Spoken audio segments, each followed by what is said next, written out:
Now, last year, The Intercept reported how Israeli officials met with Facebook officials to discuss what kind of pro-Palestinian content should be deleted on Facebook that they decided was incitement.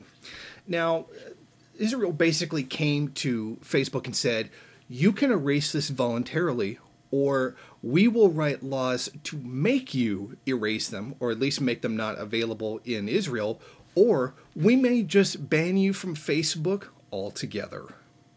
Shortly after news broke earlier this month of the agreement between the Israeli government and Facebook, Israeli Justice Minister Ayat Shaked said that Tel Aviv had submitted 158 requests to the social media giant over the previous 4 months asking it to remove content it deemed incitement. She said Facebook had granted 95% of the requests. Now, this situation was questioned by Al Jazeera, and this is the answer that Facebook gave them. We want people to feel safe when using Facebook, and for that reason we've developed a set of community standards which make it clear there is no place for terrorists or content that promotes terrorism on Facebook. Now, in the weeks after that meeting between Facebook and Israel, this is what was reported by The Independent. The activist collective Palestinian Information Center reported that at least 10 of their administrator accounts for the Arabic and English language Facebook pages, followed by more than 2 million people, have been suspended, 7 of them permanently, which they say is a result of new measures put in place in the wake of Facebook's meeting with Israel. The great hypocrisy here is that Israelis have been able to get away with blatant hate speech, and some of them are allowed to outright advocate the genocide of Palestinians, to outright advocate the genocide of Arabs, and this is a commonplace. Israeli settlers can mock people whose homes have been destroyed and advocate them being killed, and Facebook basically completely looks the other way. This was even investigated by Al Jazeera. Inflammatory speech posted in the Hebrew language has attracted much less attention from the Israeli authorities and Facebook.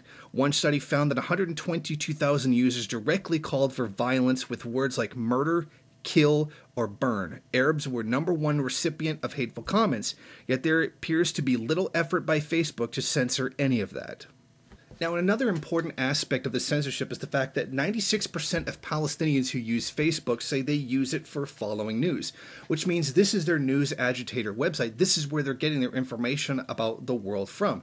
This is now going to be censored by Facebook at the behest of the illegal occupier Israel to try to push their narrative completely off the site in general.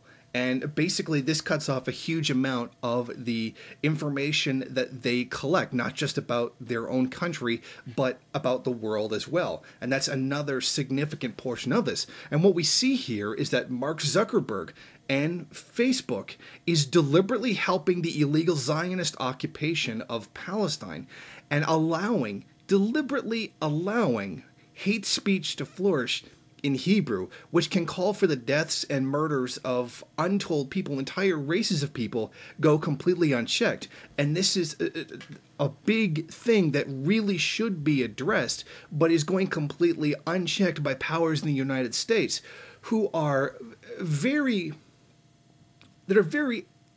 interested in fighting hate speech at this time in this political climate, yet they seem to turn a complete blind eye to the crimes of Facebook when it comes to Israel. And this goes for whether you're a Democrat or a Republican. All government in general is completely looking the other way on these hate crimes that are being helped, if not, outright being facilitated by Facebook. Thank you for watching. If you like this program, then please head over to my Patreon page and set up a monthly donation. It's your donations that keep this program running.